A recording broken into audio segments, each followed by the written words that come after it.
Welcome to the Jaguar Podcast, a show where we discuss all things related to Duval County's finest NFL football team, the Jacksonville Jaguars. Move 42, set, fight! Duval, baby!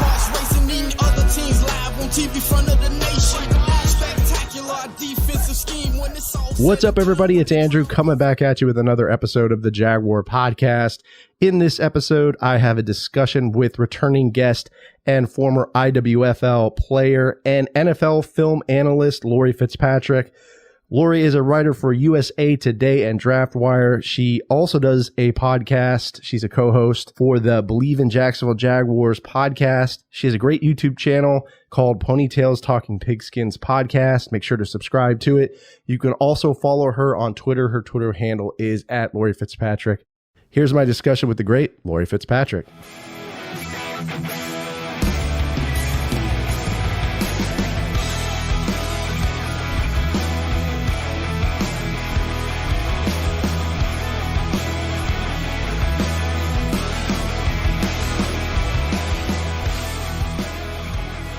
LAURIE, what's up? How's it going? Hey man, how's it going? Good to be back. It's going good. Thanks for joining. What have you been up to? What's new? So I'm actually a part of another podcast too. With Clay Harbor, who used to be a tight end on the Jags. He used to be part of the Eagles too. And I think the Bears. But it's on Believe. So Believe in Jaguars podcast. It's something that we do like every week. And it's cool to kind of talk to an ex-Jaguar, right? So he kind of brings the inside to our podcast and kind of gives us the down low. So, you could check me out on there too. Ponytails Talking Pigskins is more of like a YouTube thing now. Trying to put more videos out, but yeah, just writing for USA Today, doing the Believe podcast, and it's been a while since we last chatted. Yeah, and who was on the Believe podcast again? Sorry, I missed that. You said there was an ex-Jaguar? Yeah, Clay Harbor. Okay. He was the tight end. I think he was number 86. I think it was, when was it? Like 2008 or something. Okay.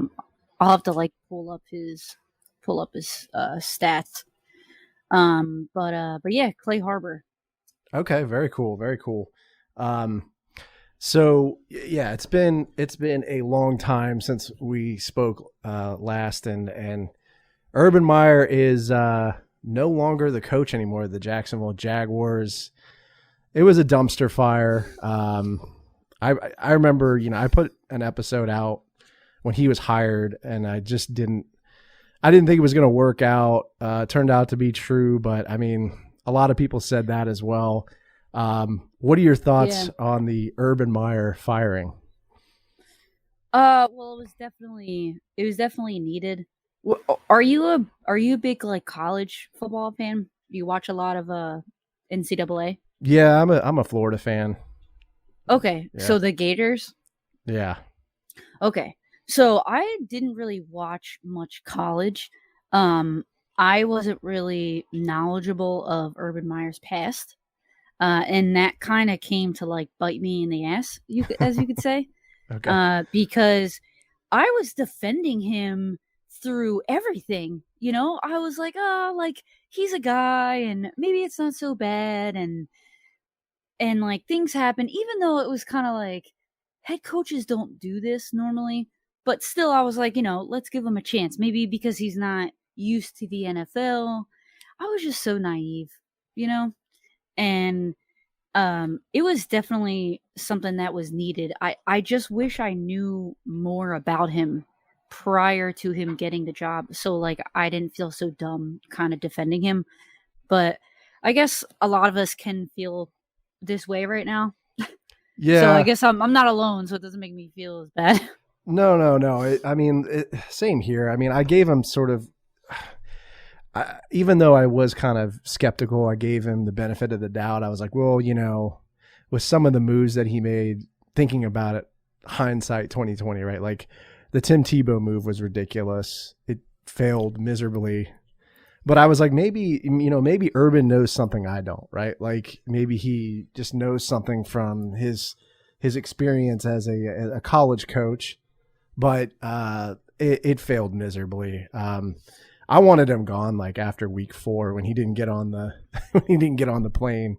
That was kind of the end of it for me, and it just got worse and worse. And now we're hearing that DJ Chark, I guess there was some article in the Atlantic where Athletic or the Athletic rather, yeah, where he was like saying that Urban was being a jerk and was just very difficult to work with. He made a player cry. Oh.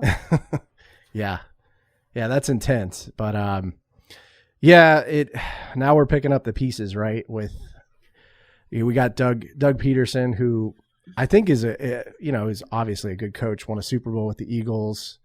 You know a lot about that, being used to live in Philly, right? So about the Doug Peterson fandom. So I mean, I don't know. I think part of me kind of questions it. It's like, why would you want to take this job? If you're Doug Peterson, because you have Trent Baalke as the GM and just all the drama and just mess with the Jaguars. But I was just kind of curious what your thoughts were on Doug Peterson.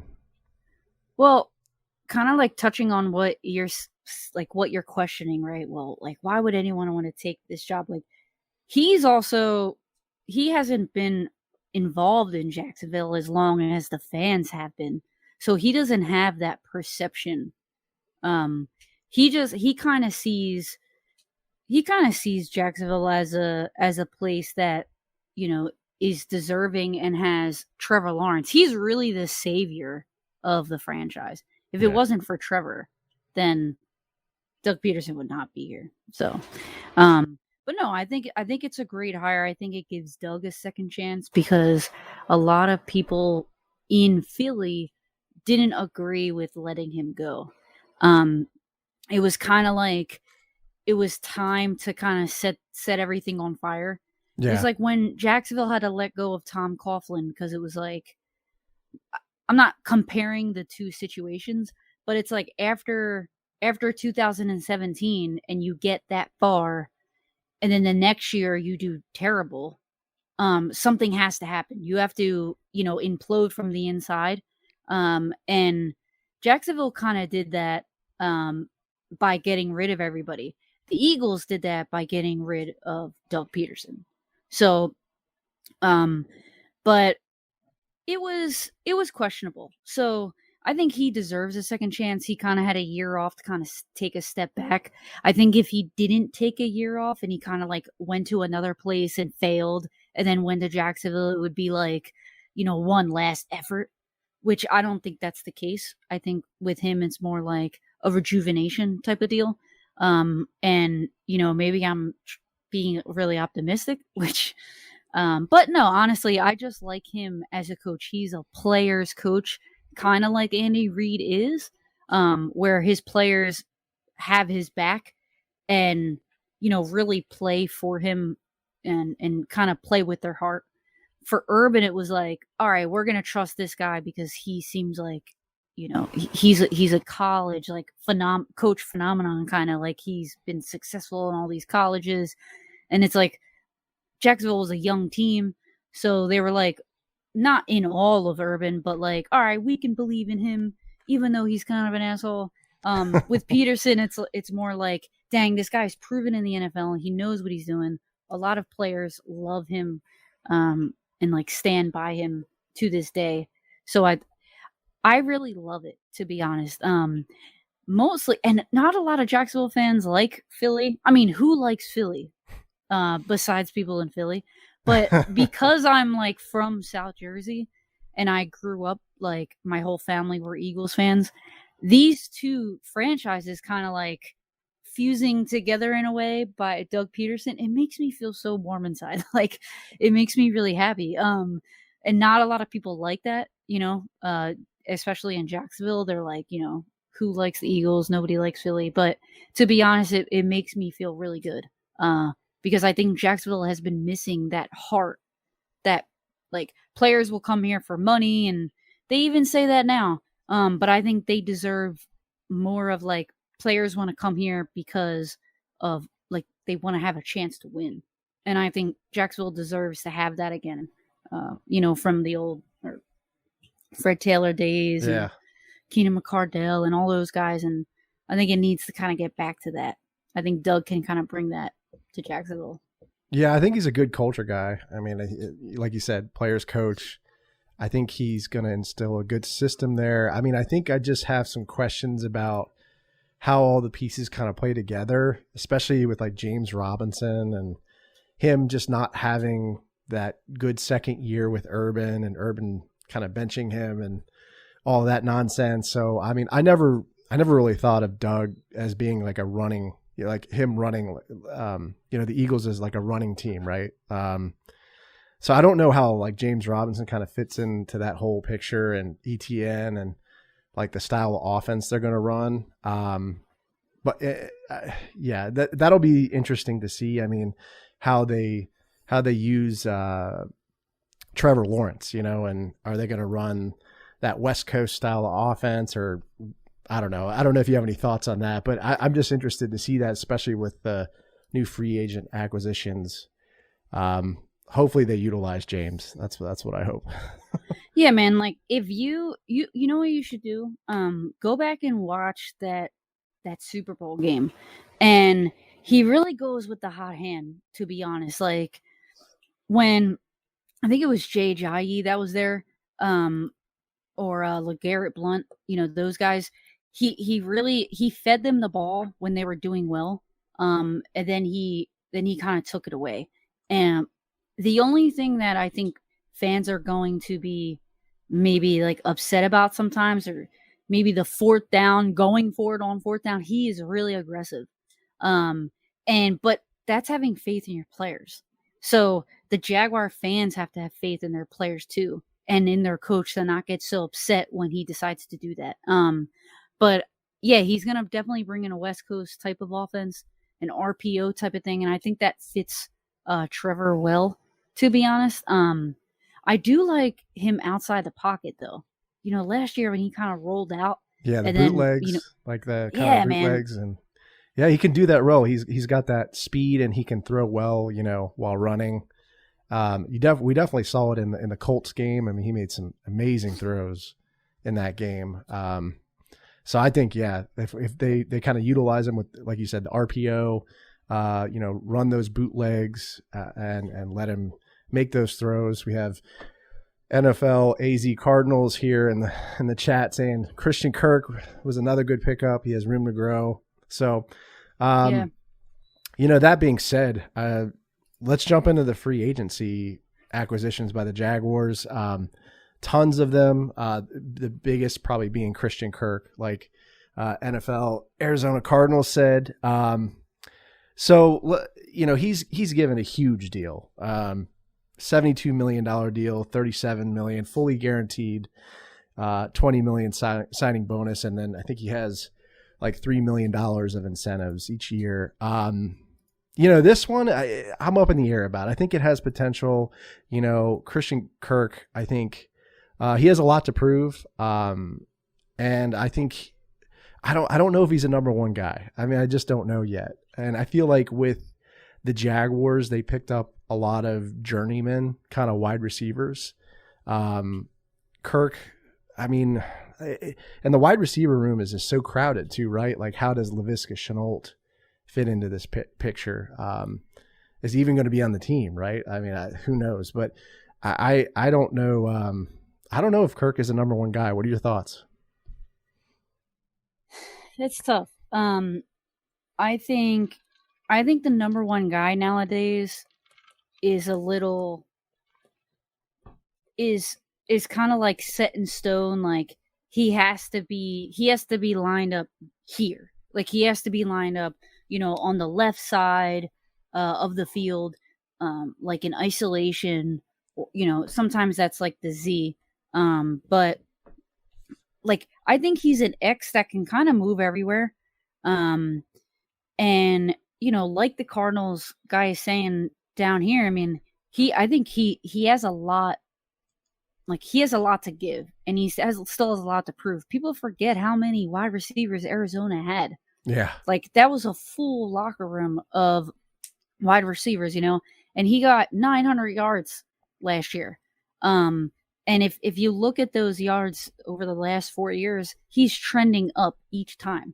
And so when he was kind of filled, like, in a room with all wide receivers, and he was still increasing his receiving yards each year.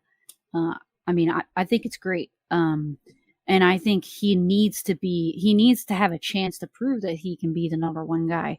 But we also can't forget how deep this draft is for wide receivers too. So I'm not trying to like take it away from the free agent signings or anything, but I do think that there's going to be a lot of guys available in the draft that could potentially be the number one in, if not the rookie year, then definitely year 2. Like, if you look at Devonta Smith, he's a skinny guy, and even the Eagles fans were kind of not sure if he could be the X receiver because of how small he was. But like, look at T.Y. Hilton, look at like Larry Fitzgerald. Those guys are small, but they're route runner kings. And so they're able to kind of get open and separate. And that's really the most important thing. If you can separate from the defender, then you can be the number one receiver because you're going to get the ball if you're open. And that's inevitable. So you're definitely going to get it. Just nobody could get any separation over the last 2 years. Like, DJ Chark wasn't really getting much separation on the sideline. LaVisca was barely doing it. He had 2 highlights where he got really good yards after the catch. Like that one where he somehow was like a bowling ball around the field going from sideline to sideline. I remember that one highlight. But outside of that, it wasn't even happening that much. He had guys 4 guys on his back, and he was gaining 4 yards somehow and falling forward. But they need guys that can really separate themselves in terms of route running. So I think Kirk is a guy to be able to do that. He's fast, he's tall. He gets the separation. He can get downfield. But then, you have Marvin Jones still. So, I think it was a good piece to the puzzle. Because you're not going to get Chris Godwin. You're not going to get Jamal Adams, Yeah. Even though he went to the Raiders, he chose where he wanted to go. The Jaguars never had a chance. So, yeah. Who else was really available that was, Kirk was number 3. He was. He was that third guy. And so they did the best that they could. What else do you expect? The contract, I don't even care about because that's Shad's money. Yeah. And people are complaining they don't know how free agency works in Jacksonville. They have amnesia and forget. Do you know how much they overpaid for Calais Campbell and then he became the mayor and they went to the AFC Championship? Were they talking about his contract then? No, they weren't. I just wish they had restructured him and kept him on the team, but that's another story. But I agree. The thing is, I just don't know how all the pieces fit in because you have Laquan Treadwell, he got re-signed. Then you have Chenault, and I don't know. I honestly would deal him, I think, for some draft picks. Maybe. Man, are you afraid that if he goes somewhere and he just goes off? Yeah, in typical Jaguars fashion, right? He couldn't catch a football last season barely. he was couldn't catch a cold, we used to say. Yeah, exactly. He was, and I don't know either, was it the offensive scheme too? Sometimes, I know dropping passes that you can't, that's not excusable, but I feel like they didn't utilize him much either. I feel like he can be that X factor if you put him into the right system. If maybe you utilize him in some of those jet sweep plays, and you could kind of utilize him in that kind of Deebo Samuel type of way where you let him, carry the ball because he is a bruiser. he can take a couple hits and, like you said, carry some people downfield. I mean, his yards after the catch are nice. I mean, you can't take him down. He's a real physical guy. So I hate to see him leave, but it's like, I honestly, if we need a number one guy, I would consider trading him in the draft, like for some draft picks or something. I don't know what your thoughts are on that, but yeah, I think honestly, I think they should try to move up. I would say, trade away maybe the third and fourth to get back into the first round. I mean, the Eagles have like 3 or 4 first round picks. I think there are a couple other teams that have 1 or 2 first round picks. But there are a good handful of teams that don't have any first round picks. So I know that other teams are going to try to get into the first round as well. And it's like, do the Jaguars have enough to give up? yeah, I think that's going to be tough, but they definitely need an outstanding wide receiver. They need to draft him. They need to. I'm hoping that they get Drake London, but he's probably not going to be available. But there were a couple other pretty good guys. The guy from Georgia, Pickens. everybody is like obsessing about him. Like, why is everybody so high on this guy? Like I've watched some film. He's got good hands. He's fast, but he's kind of a hothead, right? Like, I just don't understand why people are just going crazy about him. Yeah, that's what happens. Honestly, I think it's because he's from Georgia too. I mean, everybody from Georgia right now is getting just elevated to the next level. Yeah. So but there are plenty of guys that are out there, in the draft that, look at what's his name from Notre Dame, North Dakota, Christian Watson. He has a chance to kind of get there. He's like an under the radar type of guy. Some draft boards have him at like 15, like the 15th best. And there are so many, offensive linemen, DNs that are in the draft right now where he might drop and they could get him early, maybe like in the second round or something. So NFL AZ Cardinal says Pickens got that swag and confidence you want from a wide receiver. Reminds me of DeAndre Hopkins. Okay. Wow. Right.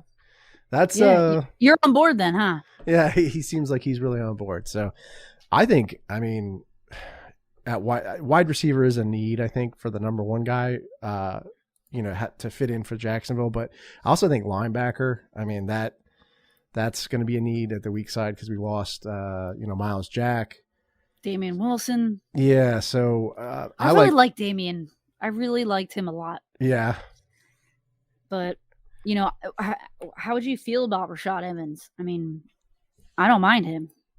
And he was Rashad Evans. He's at I'm drawing a blank here. Tennessee Titans. He went on a visit to the Eagles. Okay. To the Eagles, to the Jaguars. Oh yeah, I did see that just the other day. Okay. Yeah, I guess I'd kind of be open. I'd be open to it. I really like. He's a Titan. Yeah, that is kind of like kryptonite for me. But yeah, I like Nakobe Dean from Georgia. Back to Georgia again. I think he reminds me.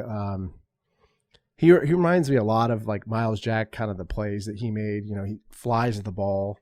And I think that he would be a great, backfill at that spot. But I don't know. I don't know where the linebacker spot's a big question. We were talking about free agency, and we picked up what's his name, Foye Oluokun from Atlanta.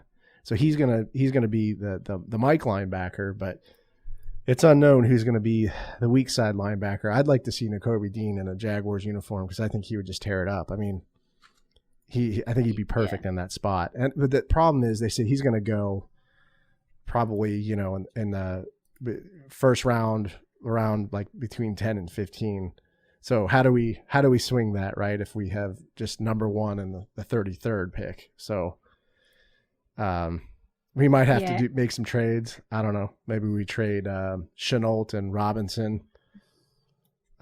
James Robinson? No, not Robinson. Cam Robinson. Oh, Cam. Yeah.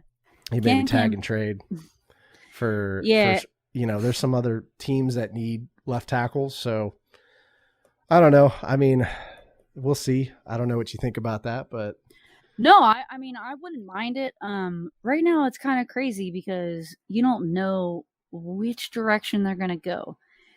As of right now and how the roster looks, I'd say, Walker Little plays right tackle, Cam plays left, he stays where he's at, and they don't draft a tackle. They go, rusher. But I think they should trade down and get Jermaine Johnson II and get another first-round pick, grab a linebacker, and then they have that 33rd. And then they go wide receiver. That's what I really think they should do. I wouldn't even be mad if they got Kyle Hamilton as their first round draft pick. Okay. That would be awesome. But they definitely need an edge rusher. Okay, so you were saying at linebacker, you're saying go linebacker, go edge rusher, and then go wide receiver. Is that what you're saying, or? No. So, I would probably go edge rusher. James, wait, what's his name? Jermaine Johnson. He's an edge rusher from, I think, FSU. Okay. I wouldn't mind them getting him first, because I just like him on film better than Hutchinson. I think he just looks better on film, to be honest. He's more of a pass rusher. Hutchinson is a really good run stopper, and I mean he's good at he's good at bull rushing, but you're not gonna bull rush NFL guys. Yeah, you're gonna bull rush a top, left tackle. I mean, yeah, they're used to that. It's more you need a skilled guy who's can use rip moves and spin moves and has good technique. And I don't feel like Hutchinson has that, especially after that Georgia game. I mean, he was just a non-factor in that game. I mean, they completely shut him down.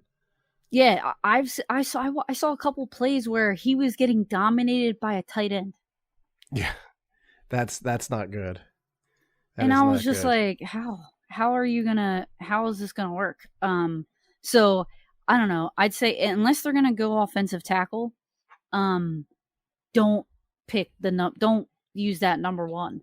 I'd say trade down to 4 or whatever. Whoever wants to go up and get Malik, maybe the Steelers kind of want to go up there, or maybe even the Lions want to go one spot and go to number 1. All right, what are your other picks? Or, maybe there can be, something from other teams, but I think they should trade back and get Jermaine Johnson. I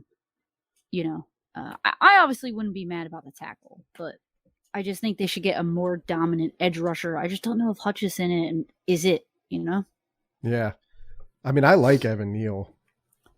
I just, at left tackle, he's going to go number 1, supposedly. And I don't know, with Jacksonville just skipping over a left tackle again for the second draft in a row, it doesn't make me sit right. I mean, then you have Walker Little, and how does he fit into the picture? He's kind of the swing tackle. I think he will end up playing right tackle, like you said. And but then what do you do with Cam if you have Evan Neal? You just have him sit for a year? Yeah, that's my thing. I don't think you do that, right? I think if you go for Evan Neal, I think Cam Robinson's getting traded. You're trading him in the draft for somebody. You're using him. Oh, okay. Yeah, that's what I would do. I mean, they tagged him last year, and I'm surprised. I mean, he actually had a better year last season, as opposed to the after the 2020 season. But yeah, I mean, I could see them. I could see it possibly happening. Some people call me crazy. They're like, "Oh no, we're not. That's a pipe dream." But I mean, why not? I mean, Cam Robinson's a decent left tackle, right? I mean, and we also have Will Richardson over at the right who could play left and right tackle. So, I mean, I don't know. We have options. I'd hate to miss on Evan Neal, and then he becomes like, a great left tackle, and then we're in this position again next year, right? I mean, well, on that other podcast, the guy Connor Miles, he's like a pretty big Eagles fan, right? And like obviously I lived in Philly when Doug was there. But I was always following the Jaguars a little bit more. And Connor and Clay, they're both saying that Doug is 100% going to draft a tackle. Like, they just know Doug Peterson. And that's exactly what he wants. He's going to protect his quarterback. That's what he's going to do. Like, I'm pretty sure he picked up Jason Peters, which ended up being like a Pro Bowler. And he was like one of the most dominant left tackles. And when they went to the Super Bowl, like 2015 to 2017, they had like top 5 offensive line in the league. And Doug just believes that that's how you win a championship, is going through the offensive line. So, he used to be a quarterback. So I think he values the offensive line more than anybody. So I wouldn't be shocked if they kind of do what you're saying. They use Cam to kind of maybe get an extra first or second round pick. It'll probably be second, so they can kind of get more guys. But Evan Neal is probably going to be that guy. So. Yeah, I mean, I think if they're going for a first round, like if they're going after a first round pick, I think it's going to be Cam plus something else.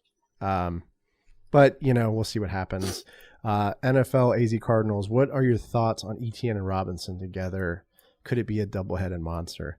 I don't know. I'm a little skeptical on Etienne just right now with the Liz Frank injury. He could bounce back, and it could be a two-headed monster. I mean, I kind of see Etienne being that receiver's back. You're kind of like TJ Yeldon back in 2018 where we had that little run to the AFC Championship. I don't see him being a three down back. I think Robinson's going to be the bruiser there. He's going to be getting the carries, and Etienne kind of comes in on those different third down plays or passing plays. I don't know. What do you think? What do you think, Laurie? So I know that Doug Peterson will definitely run some 2-back sets.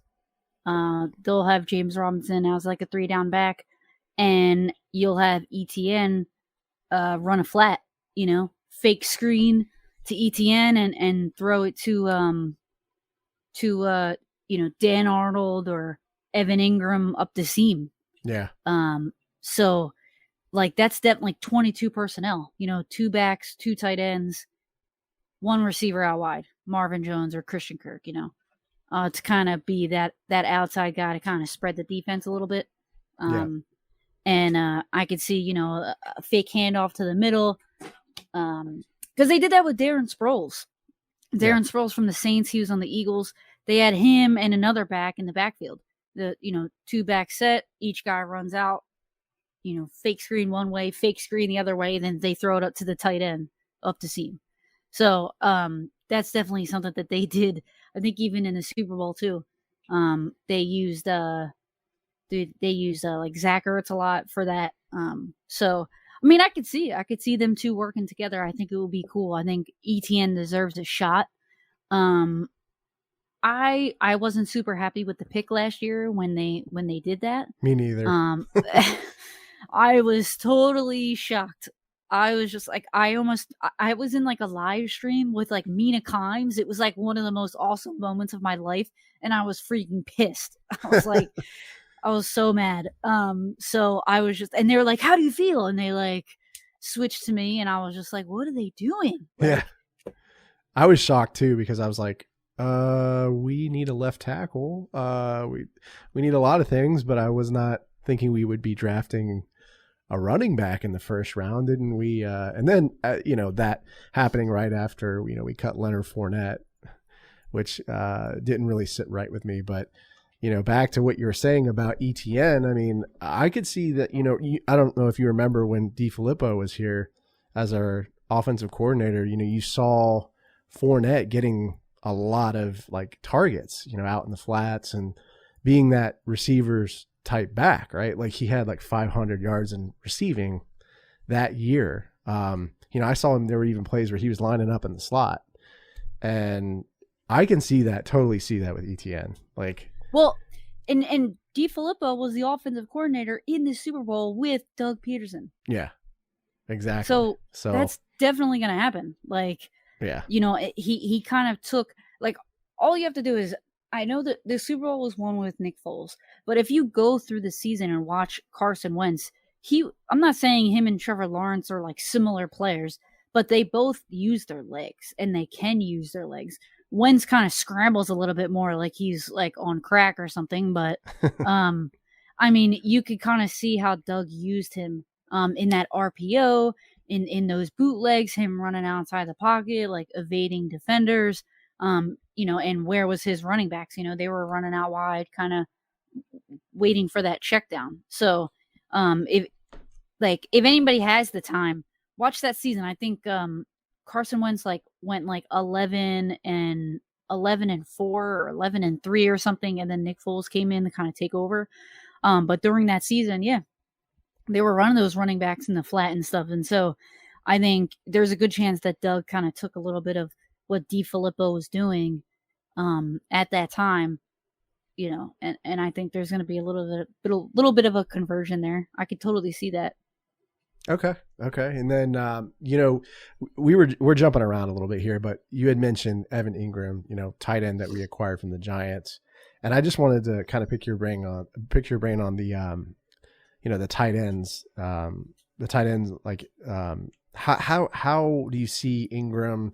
I mean, how do you see this tight end squad kind of being this year? Because, we don't have Holster anymore. We have Dan Arnold, who we picked up, from the Panthers in that CJ Henderson trade.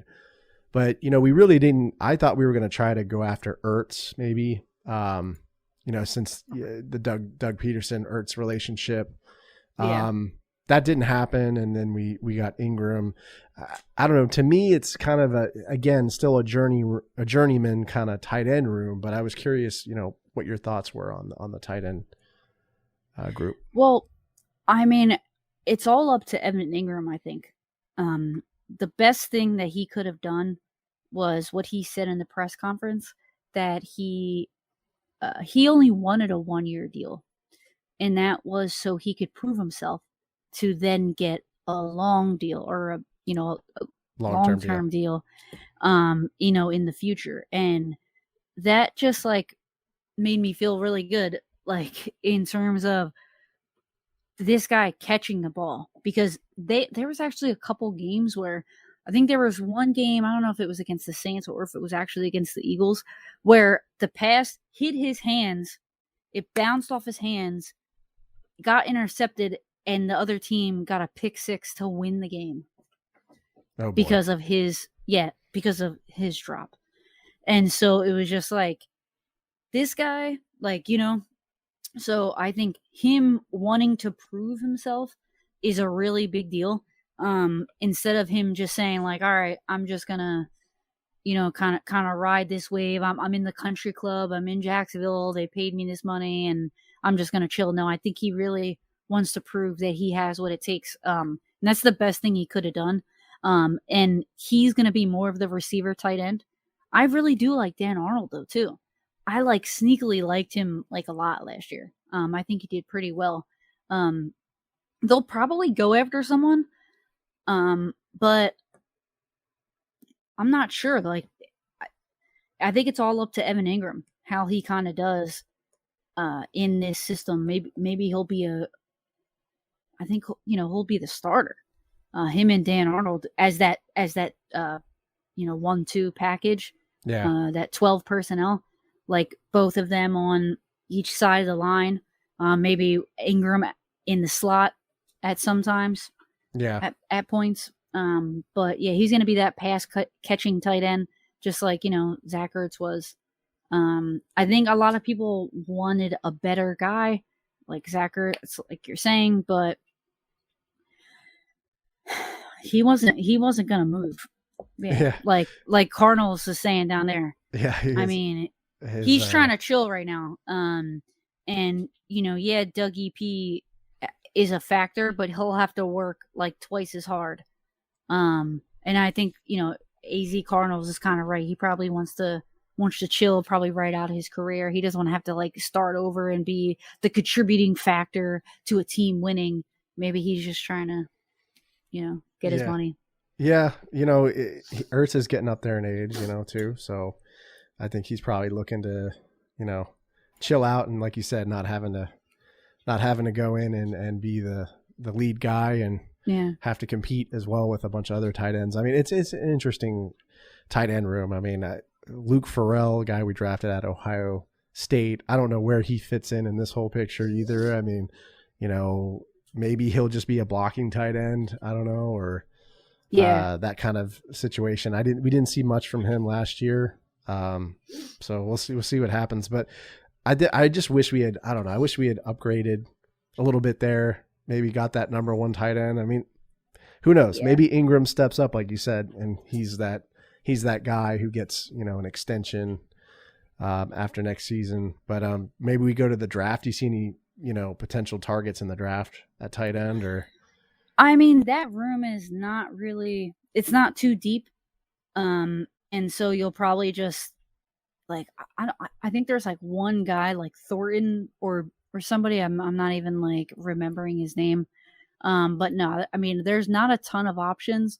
I have like a little sheet here that kind of has all of these. So, yeah. Oh, okay. Trey McBride. He's the Jelani Woods from Virginia. Jake Ferguson. I heard good things about Jelani Williams. Yeah. Oh, who? Oh, Jelani Woods. Yeah, I have too. Obviously Trey McBride is like the main guy. Connor Hayward, isn't his brother? I think his brother is Casey Hayward. Okay. Like the offensive lineman, I think it is. People can correct me, but yeah, I mean, I think it'll be interesting to see if they draft the Jaguars. I definitely think they're backfilling, some of those O-line positions. I can see maybe us drafting a center, maybe a, guard as well, because I don't know how they are with Ben Bartch. I mean, he did okay, I think, for his like first year starting. But with Sheriff is just, I like that signing in free agency. I think he's so much more athletic than Norwell. He gets to the second level, he can pull. But the problem is he hasn't played a full season, I think, since like 2016. So he's hurt a lot. So I think they're going to need to find somebody who can play guard that's going to backfill him, when he, starts getting up there and can't, play much. So I see them maybe drafting at guard, drafting at center. I like Shatley. I don't think there were some rumors about Lindner. I don't know if you heard that about him retiring. Oh, retiring. Yeah. I don't know if there's any truth to that at all, but I think I wouldn't be surprised if they released him, just because again he can't stay healthy and he's getting paid a lot of money. So I'd rather just go with Shatley and then draft a center. I don't know what your thoughts are on that, though. I mean, yeah, like the last 2 years, he only played 9 games. He had basically 1 year or 2 years in his entire career where he played the full amount. Like a full season, yeah. Yeah. So I think it was, oh no. Yeah. In 2014, he played 15 games. There was still a 17 game season, I think 17 weeks at that point. Yeah. Or 6. Damn, so many. It's all changing now, but yeah, I don't think he's only played 1 full season, 2019. So, but I love him, man. A lot of people like Lindner. They think he can move. Yeah. I mean, I think I guess that's why he gets hurt. Yeah. I like Shatley just because he's definitely the cheaper option, and he could play guard too. I know Lindner can play guard, but as well. But I think Lindner Shatley has just been more reliable. So I'd rather just go with him because he can play a full season and he doesn't cost that much. So yeah, but going what you were saying though, they're definitely gonna get like a guard and a center. Like they have to in the draft. And the O line is so deep in this draft that they're definitely gonna grab, probably maybe a center before a guard. But I think they're definitely gonna get at least two. Okay. They should. Yeah. So in free agency, we picked up Darius Williams, corner out of LA. I like the signing. I like it because we need help in the secondary, like badly. I like Tyson Campbell. I think he really turned it around the second half of the season. Played well, showed that he's got some talent and that he can make adjustments. The one I think the weak link in the secondary to me is Shaq Griffin. I just think he's not a number one corner. He's kind of slow. Man. Yeah, he bobbles interceptions. I mean, I don't know. I just don't think he's the number one guy. So I think Williams being able to play both slot and I think he can play dime or nickel, whatever. I think that he could be like that kind of dynamic, versatile corner that we need. But I was kind of curious on what your thoughts were on the signing. Oh man, I think it's absolutely fantastic. I think eventually, if Shaq, I got some wood on me. If anything happens to him and Darius steps in, I don't think Shaq's gonna play outside again. Yeah. Because obviously that's Shaq's spot right now. But I don't know if he's gonna keep it if anything happens to him. But yeah, I think he's a dog, man. He jumps routes like crazy, and that's what, the Jags need that so bad. They need a guy to kind of grab interceptions. Not even like Jalen Ramsey had a ton of interceptions. Yeah. The last guy was like Reggie Nelson, that was really like grabbing stuff. But no, I think Tyson is gonna be, he's evolving into to be like a stud. Like, yeah, he's gonna be really good. Remember when he lined up in the corner and he was terrible? Yeah, we were like, dude, this guy's a bust, man. Yeah, he was getting smoked in the first half of the season. I mean, it was tough to watch. But he made some adjustments, and I think he's going to be potentially a good player. And who knows? I mean, Darius Williams, maybe he's the guy that he's kind of the third piece of that puzzle, and maybe if they decide to part ways with Shaq, they draft somebody else who's like the number one slot, or maybe they move him to the slot corner spot while the new draft pick develops. But yeah, I like the signing a lot. Definitely going to help us in the secondary because we had a lot of problems there last season. Yeah, I wrote a whole thing. So for the USA Today on the touchdown wire, I I went down all the players, and my favorite player to watch on film was Darius Williams.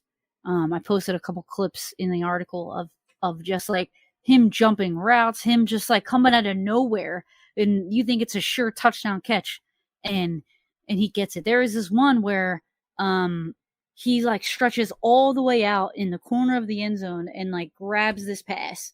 And imagine if the Jags had him in 2017 when they threw that touchdown pass over, I think it was Trey Herndon. Yeah. That like reached all the way out to get it, and it went like right over his hand. I don't know if you remember that, but What game was that? I think it was the Tampa Bay, or it was against Tom Brady, whichever team that was. The Patriots. Yeah. Okay. It was like one of the last plays to kind of like seal the deal. and they throw it like right over like the fingertips of his hands. And when I saw that picture of Darius Williams, I'll make sure when we oh, this is live, but when I like retweet it, I'll get that clip, I'll get that video and show if the Jaguars only had that guy, man. You know. Yeah, exactly. So NFL AZ Cardinals, I heard good things with Cisco at safety. Is this true? Yes, it is true. Cisco was not getting a lot of playing time in the beginning of last season, and then I don't know, the defensive backs coach probably told Urban he was an idiot and he needed to start playing him. But Cisco did show a lot of promise and was making some plays towards the second half of the season. So I think he'll be, you know, in the safety spot. To me, I don't see Jenkins really having a role after last season. I mean, to me, I would just do Cisco and Thomas. Those would be my safeties, but I don't know what your thoughts are, Laurie, but Cisco and Thomas, it just seems like unless they go and draft somebody that's like a stud, I see those two being the starters. Jenkins got so mad at me on Twitter. He tried like calling me out because I told him that he took like a bad angle on this play. And I was like, what is Jenkins doing? And he was basically trying to say that it wasn't his responsibility, but your responsibility is the ball. Yeah. So, and he was like, oh, like you shouldn't do these videos anymore. I was like, whatever, dude. Yeah. Because I called you out because you missed an assignment, or maybe you didn't miss an assignment, but you didn't help. So he kind of got mad at me about that, but I don't know. So I feel a little type of way against Jenkins. Yeah. He's just being a little salty. That's all. Yeah. Yeah. So I was like, damn, maybe I shouldn't do this. No, I'm just kidding. But yeah, no. So I don't want to like say any bad things about him. You know, I'm not trying to get canceled. You know what I mean? So no, but I see them kind of do. That's what I'm saying. If they brought in Kyle Hamilton, that would be so sick. But I think they signed Jenkins to like a multi-year deal or something, and they would have like a ton of dead cap or something if they were to like let him go. Which teams do that all the time. Maybe they won't let him go, and they'll just rotate him. Yeah. I just don't know if he is gonna be the guy to kind of to help. I think Cisco should really get a chance. And yeah, I think training camp we're really gonna know. Yeah. We're really gonna know. Yeah. So, like I said, I'm not trying to say any bad things about Rayshon Jenkins, but no, I hear you.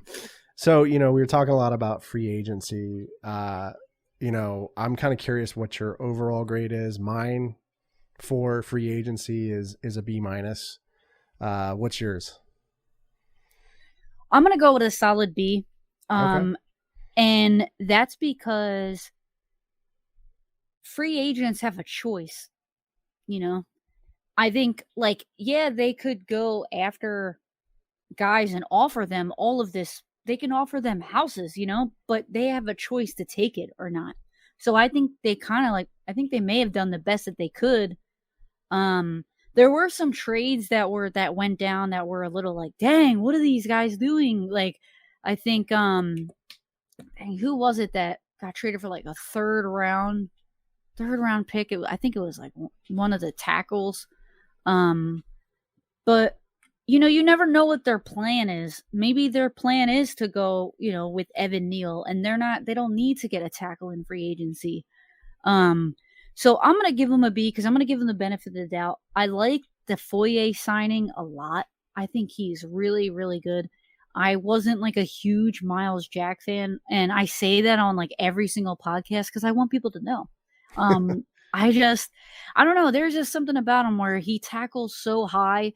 At one point, he was like on a guy's shoulders and he was giving him a piggyback ride while the guy ran out of bounds and Miles Jack was like on his back. It was like, have you ever heard of bending your knees and tackling a guy low? Like, you might be able to take him down. You know, shoelace tackles, they actually happen. You could do that. So, like, sometimes it was just pissed me off with, like, him on the field. Yeah, he's an athletic freak when it comes to getting sideline to sideline. But at the same time, like, I don't know, I like Foye better. He had twice as many tackles as Miles Jack. And it doesn't matter that he had the most tackles on the team. That means the team is not tackling well. So I really like the Foye signing. Yeah, me too. I always catch a lot of flack about my Miles Jack kind of. I don't want to call it hating, but it's like he's just. To me, he's an overrated player. He's getting paid a pile of money. He was making tackles 10 yards downfield. You know, like you said, he was piggybacking on offensive players' backs. I don't think he was much better than Schobert. I think so. I mean, I just don't see why he gets. It's just that one play, right, in the playoff. Well, because he works hard, because he's a hard worker and he has a lot of heart, and it's one thing that you can't take away from him. He tries really hard, so it's like you're not gonna win because of him. Yeah. But you'll win in spite of him, and he'll help take you there. But he's not gonna be this superstar that deserves that 5th year extension. I don't. Yeah. I don't know why that happened, but it's just because they Jaguars don't have a lot of players like him that were so just into the city of Jacksonville. They wanted to just be here. They wanted to work hard, and I mean he needed to kind of get in the weight room a little bit more. But besides that, he was, he studied the game. Just he was kind of small. He got blocked out of a lot of plays. Yeah. He got himself blocked out of a lot of plays. That's why I like Damian Wilson so much, because he was able to penetrate that line of scrimmage and kind of get more tackles for loss. Yeah, Miles Jack was kind of he could shed blocks. Well, Miles Jack was always getting blocked downfield. And it doesn't matter, like you said, it doesn't matter if you're making tackles 10 yards downfield. They're still getting first downs. They're still moving the chains. It doesn't help the football team in the long run. Yeah. So. Yeah, I hear you. I caught a lot of flack there from other Jags fans because they were like, "Oh, the Miles Jack, he wasn't down and all that." And yeah, that was great 4 years ago, but yeah, now it's now is now, and they lost the game. Yeah, and if you watch it, maybe he was, it's so tough. I mean, I don't know. I think the refs played a huge part in that. The Jaguars definitely deserve that win. Yeah, we caught a lot of bad breaks. But at the same time, yeah, you can't dwell on something. You can't dwell on a loss like that. For 5 years. It's 2022 now. Just 2017. Yeah. Yeah. So yeah, it's just back to Foye. I really like him as a free agent signing. I like the inside defensive tackle. I think he was a really good signing from the Jets. I'm not even going to try to pronounce his name. Foley Fatukazi, I think. Yeah, we have Foye and Foley. So yeah. I like him too. He's a good rotational depth guy. Him with Devon Hamilton, they're going to be 2 really good guys. I was hoping they were going to get an edge rusher. If they got an edge rusher that was a stud, I'm not saying Von Miller, but somebody, a big name like him, I would have given them an A. What about Chandler Jones? Were you on that train or? Yeah, I was on the Chandler Jones train. I would have liked to have him, but I guess where did he go? Did he go to the where did he go? Did he go to the Raiders? Let me look it up because there's so many signings. Yeah, Raiders. Yeah. So we need help on the edge. I mean, I like Josh Allen, but I mean, for a lot of games, he was just, you didn't see him out there. I mean, he's just sleeping they changed, from 3-4 or from 4-3 to 3-4. So he was kind of standing up, now. And I think he does a lot better with his hands in the dirt. He can kind of get more leverage, I guess, and I think it's just a little bit easier for him working out of a 4-3. So he was dropping back for a lot of plays, a lot of snaps. He was kind of dropping back into coverage. He did get an interception. He got forced fumble, interception, and that was all towards the end of the season. So I think he's kind of getting used to that 3-4. But he does better when he has another stud on the other side of the field. I think he's good. He's good for me. I love him. I don't ever want him to move. I think if you get a stud on the other side, maybe someone at his caliber or better, that you have to. You can't get anyone worse. Then he will flourish because they won't be able to stop all of them. So I think he just needs another guy in order to do better. What's up, Jersey Jaguar in the chat? He says the fact that the Jags didn't address pass rush in free agency points to Hutch at number 1. Yeah, I mean, yeah, it's a good point. I'm not a big Hutchinson guy. Who knows? I mean, who knows? He may just, he may have an explosive first rookie season and start picking it up, right? I mean, no one really knows. I mean, I think, Kayvon Thibodeau, he's got, I know I butchered his name there. Just call him Thibs, right? Thibs, I feel like has better technique than Hutchinson. And like you said, Laurie, he's more of like a bull rusher and a hustle guy. So I don't know. I think, I mean, there are some other options than, later, in the draft. There's that guy, Jermaine Johnson. I'm telling you, he is like, they should get him. Like, I don't know what it is, but like, I liked Hutch in the beginning, like while he was playing in the season, like while he was, there, and everybody was kind of looking at him. Oh my God, he's a riser. And I was totally on board. But when I found out who Jermaine Johnson, I was just like, dude, I want him. I wouldn't be upset about Hutch, because imagine if you don't pick him and another team gets him and he just goes off. Jaguars will be the laughing stock of the league, dude. So there's another guy I was looking at. He's at Penn State. He's from Arnold. I can't even say his last name. Arnold Ebikitty, I think. Ebikitty, is that it? Arnold Ebikitty, out of Penn State. He's an edge rusher. Ebikitty, I don't know. Yeah, I know I'm butchering that, but he could be another guy the Jags target, as opposed to going, at the number 1. Going with Hutch at number 1. So, I mean, there are options. I get I'm a little ambivalent, or a little reluctant rather, to take Hutchinson at number 1. Just after that Georgia game. I mean, that Georgia game, he just, when he went up against an elite, SEC offensive line, and he got shut out that game. I mean, I don't know. To me, I don't see the translation, how that translates to the NFL, but maybe I'm going out on a limb there. I mean, the Georgia offensive line is absolutely ridiculous, but at the same time, like, that's what you're going to see in the NFL. Yeah. I think most of those guys, though, are going to be all pros. Yeah. And you're not seeing all pros every week. Yeah. You're just not. You're not. So there's that. But at the same time, like, the number 1 pick should at least have an edge, like at least half the snaps against all pros, because you're supposed to be an all pro too. You're going to go number 1, right? Number 1.